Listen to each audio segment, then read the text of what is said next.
YouTube, how's it going? The Goat House is back. Heading into week 7 in the NFL season, I got my rookie rankings, which we'll update every single week. Top 10 rookies, always talk about a few more guys. We'll see who's rising, who's falling every single week here. I have a regular power ranking still to come for week 7. That'll be the next upload. Then we have our weekly picks, score predictions, bets, a lot more. Trade deadline videos, some recent ones up, more to come. Join us, like, subscribe to notifications on, follow us on Twitter, very important. GLD Shop, Liquid IV, those are our sponsors. Code GOAT for a percentage off. Giveaway going on with us for the GLD Shop. Links pinned in the comments for that. Anything else. So to the top 10 rookies, you see some of the guys just missed at the bottom. Brian Branch, who's been a little beat up but has played fantastic. Tui Pelotu, who had an interesting game, I guess, against Monday night against the Cowboys. Like, good pressure here and there, like a good run stop, but then bad reads, missing Dak Prescott in some plays. So, I mean, and there were some crucial misses too. So, it was kind of up like a roller coaster ride for him. But overall, he's been good as a rookie. Zay Flowers has been, fun to watch after the catch. I want to see him getting more going downfield. A little bit relies on, the comebacks, the screen passes. Did find the end zone. Finally, so that was great, kind of what he's been lacking. 2 weeks ago had a rough one, but kind of maybe getting back on track now. Rashee Rice is really getting going. It's kind of the matter of time here because just get him on the field more, and he's been getting an increase of snaps, it seems like, and he's pretty electrifying after the catch as well. Deonte Banks had a tough start, which, a heavy man coverage defense for a rookie, you expect that. But he's been getting going lately. He's one to watch. He's really been getting going. So based off the last few weeks, he would be top 10. Like if there was only like 3 weeks of play, but kind of got to build it up because there's been 6 weeks of play. But I like what I see from him. He's getting going. Tank Dell's been obviously very productive, injured last game. Devon Achane comes in at number 10. Tough because he missed the last game and to start the year, he didn't play in that first game. So if we're going off 6 games and you have a couple incompletes, that'll do it. But it's a shame because he's injured. He's going to miss some time because he was catching Bijan, possibly. He was on his way up, obviously. So that's tough. Will Anderson back into the rankings, number 9. I still want to see him finish and get those sacks, but he's been winning reps, like a lot of reps. Been getting pressure. He's effective in the run game, making plays in the backfield around the line of scrimmage. I still need, everything but the sacks. Like everything else, like is better than rank number 9. But to me, a pass rusher, sacks are huge still. It's kind of what stops big plays. But he is, you could see, he's a big time ball player. One day these moments are going to turn into a lot of sacks, and it's not really a surprise. But overall, he's been getting pressure. I thought he had a really good game against the Saints despite not having a sack. Jordan Addison's tough. Tough to move down a spot because he had another touchdown. He's been racking up touchdowns. I wish he was a little more productive, a little more active throughout the entire game. Then I wouldn't have been able. It'd been impossible to move him down. But he has been finding the end zone more than some of those other rookie receivers. And in the ballpark of yardage for those guys. So I think we'll see a little bit more and more of him as Jefferson's out. But mainly 2 players had to move up. So that was the main reason. Not really him, but that was kind of the main reason he moved down.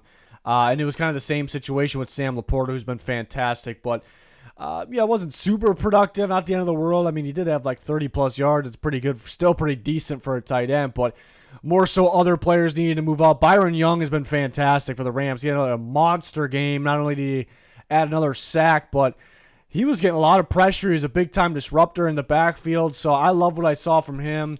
You see the get-off, the athleticism, and the ability to close and make a play on the quarterback. Dobbs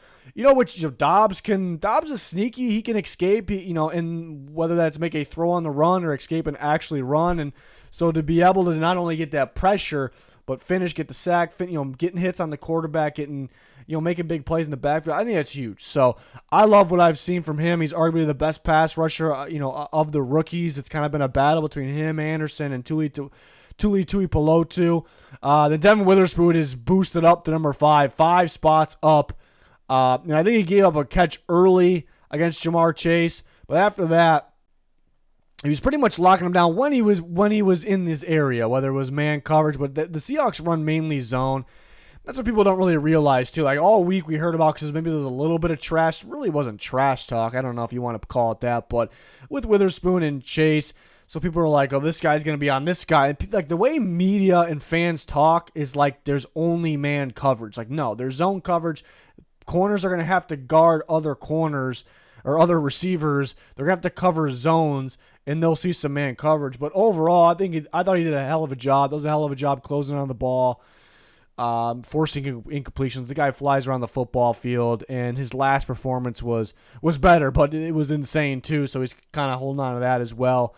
And this past game, I thought he did a really good job. You know, Chase still had a good game, but in other guys' zones versus other guys, and man, a whole lot of it wasn't on Witherspoon. He got Witherspoon good early, and it wasn't like this massive thing or anything, but I thought he had another very impressive. I just like the way he breaks on the ball mainly, and kind of being a lockdown guy, but being this energy guy, crazy competitor, like everything about it, I think affects the defense in a great way. You know, impacts the defense in a great way. So he's boosted up here as well. We've seen two guys. That's the purple arrow as the guys kind of sneaking in here.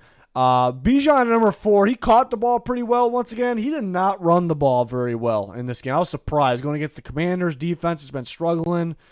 The Bears were able to run on them, move the ball on them, and Algier just outran Bijan, you know, with similar amount of carries. They might have the same amount of carries, but just looked like a better runner in that game, which was surprising because it's not supposed to be, because Robinson's that electrifying type of player. So I was a little disappointed, actually. Tough to move him down, though, because he did catch the ball well, and he's been very good for them. You know, the last performance was great, so don't want to base too much off one game. But it is pretty close between Robinson and Witherspoon there for 4-5. Nakua had 3. The production came down a little bit. You thought maybe this would happen last week, a Cooper Kupp back, but happened this week. Not last week. Happened this week a little bit. But mainly the Rams need to find a different way to win this game, and it was run the football, run Kyren Williams, and then pass the ball to Cooper Kupp, kind of a surprise attack in the second half. So, maybe it was a little bit of that, but still has had a ridiculous rookie season. Jalen Carter down one spot. He didn't play. He was number 1 last week. He's been just insane for a rookie. He's been one of the very best interior defense linemen in all of football, and just a disruptor. And I think changing the game, because he's how much he's affecting quarterbacks because of his play. So we can't really move him down too much yet, but hopefully he doesn't miss any more time, because like another missed game, out of like 7 weeks of play, that's a lot. 2 games out of 7. So that plays a part for, you see over the years and in this specific rankings that it plays a part. Number 1 is going to be CJ Stroud back at number 1. I mean, he didn't have his best game, and I don't mean that in the way, because sometimes you say a guy didn't play his best game, it kind of means like hinting at they played a bad game. Not the way I'm saying it, not the way what I mean there. He's had other games that I thought were better this year. It's just really all I mean there. But still a pretty solid game. I thought he was clutch in the right moments, very accurate with the ball. And he had some incompletions, obviously, but I think accurate with the ball placement in crucial moments. Really likes hitting Nico Collins, coming across the field, getting to the sideline as well. I've seen that multiple times this year.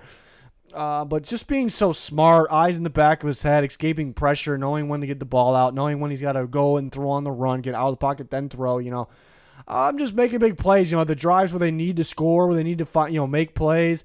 And he had his first interception, bounces back, just bounces right back, so I love that too. So a lot of times things just go south, especially for the younger quarterbacks, rookie quarterbacks. So I love what I saw there, and I guess it kind of helped that Carter didn't play and Nakua. Not that he's number 1 for a reason, Stroud, but bonus, I guess would help boost them up. Carter didn't play, Nakua didn't play.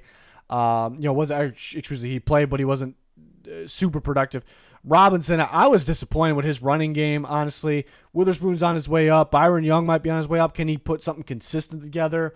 We know Laporta can get back in there. I mean, if Addison keeps adding these touchdowns, he'll get boosted up. It did kind of feel weird dropping him down a spot after another touchdown, but Witherspoon just felt like he's just been better in general. He had to move up with another good game. And then Byron Young just being that much of a game wrecker at such an important position.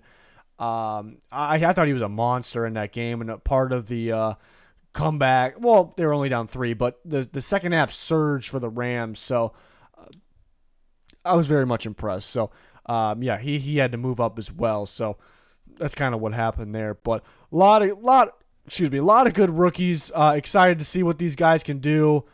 It's unfortunate, Christian Gonzalez out for the year, A-Chan out for, a few more weeks, obviously. Hopefully, I would imagine Carter gets back on the field, but we'll see. So, yeah, can't wait to see what happens next week as we kind of get in the middle of the season. But we'll be back next week with these rankings. We always have our no power rankings as well every single week, every single Tuesday morning. Picks every Tuesday night, score predictions every Wednesday, bets every Thursday, like locks of the week. And always adding more, covering trade deadline, the draft, maybe some draft videos coming back soon, things like that. So join us, like, subscribe, turn on notifications. It's going to do it. Thanks for watching. Goodbye.